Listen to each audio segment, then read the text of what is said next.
तो हेलो जी, कैसे हैं आप सब लोग। मैं आपका दोस्त एसे हेल्पर और आज के वीडियो में हम लोग सॉल्व करने वाले हैं एक और नया पजल।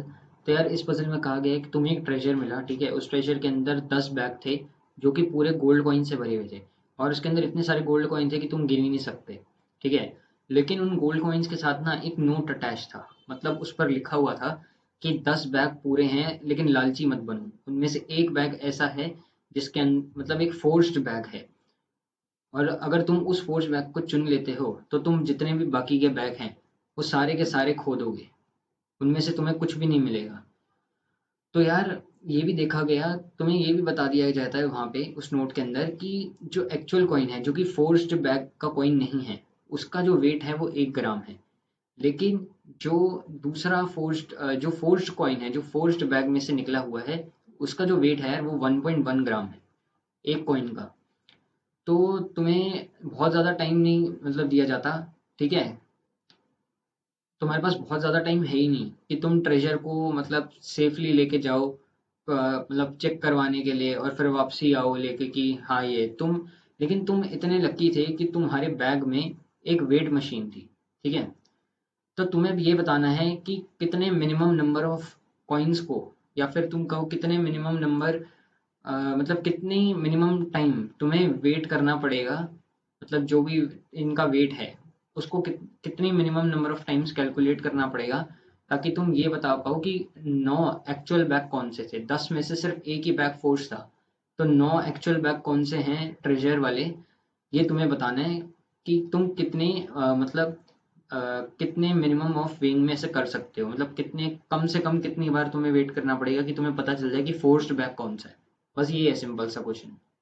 तो मैं चाहूँगा यार वीडियो को पॉज करें और कम से कम 1 से 2 मिनट के लिए सोचें कि कैसे होगा ये क्वेश्चन।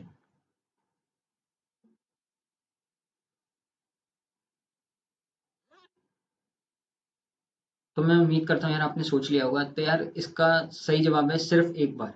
तुम्हें सिर्फ एक बार ही वेट करना पड़ेगा इन सभी बैग्स में से पता लगाने के लिए कि फोर्स्ड बैग कौन सा है। तो अब मैं बताता हूँ यार ऐसा कैसे हुआ।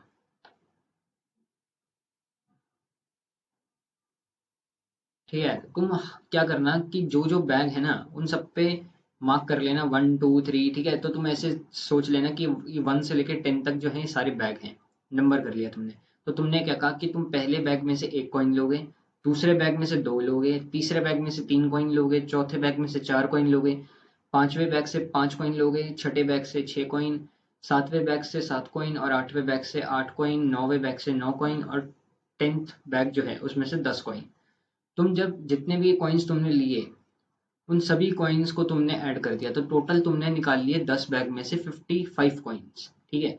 अब जो एक्चुअल कॉइन था, मतलब जो फोर्स्ड बैग का कॉइन नहीं था, एक्चुअल वाला रियल कॉइन था, उसका वेट था 1 ग्राम।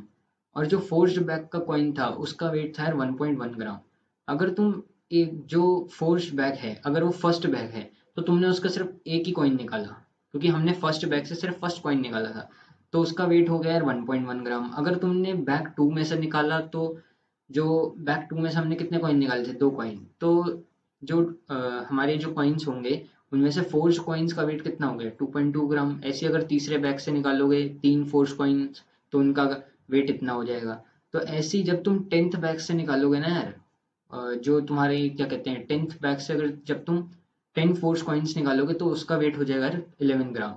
अब तुम्हारे पास यार वेटिंग मशीन थी, ठीक है, तो उस पर तुमने कैलकुलेट कर दिया 55 कॉइन्स का वेट। अगर मान लो अगर तुमने फोर्स बैग जो था वो 4 था, तो जो टोटल वेट था ना यार 55 कॉइन्स का वो 55.4 हो जाएगा, ठीक है। और ऐसी अगर जो फोर्स बैग था वो 8 था तो टोटल वेट जो हो जाएगा ना वो 55.8 होगा, क्योंकि पॉइंट पॉइंट लगा हुआ था। देखो ध्यान से, फोर्स बैग के कॉइन के वेट में 0.1 हमेशा लगा है। तो हम जो भी बैग लेंगे यार उससे हमें पता चल जाएगा कि लास्ट में जितना भी पॉइंट आ रहा है ना उस बैग में से हमने उतने कॉइन लिए थे, और वही कॉइन्स वाला बैग जो है वो फोर्स्ड बैग है। तो इसी तरीके से 1 से लेके 9 में से अगर कोई भी बैग हम लोग ले रहे हैं तो उसके 55 कॉइन्स का जो वेट होगा ना उसके लिए वो होगा यार 55.n ग्राम्स, मतलब n होगा तुमने कौन से बैग में से लिया है, ठीक है।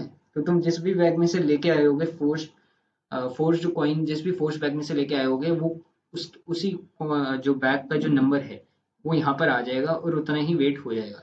लेकिन अगर तुमने फोर्स बैग जो है वो 10 है तो जो टोटल वेट है यार वो 55 कॉइन्स का 56 ग्राम हो जाएगा। अब मैंने तुम्हें बता दिया 56 कैसे होगा, क्योंकि जो 10th बैग है ना यार, उसका वेट जो है 10 फोर्स कॉइन्स के लिए वो 11 ग्राम है। तो इस पजल में यार बस इतना ही था। तो मैं आपका दोस्त ए ऐसे हेल्पर मिलता हूँ आपसे अगले वीडियो में एक नए पजल के साथ।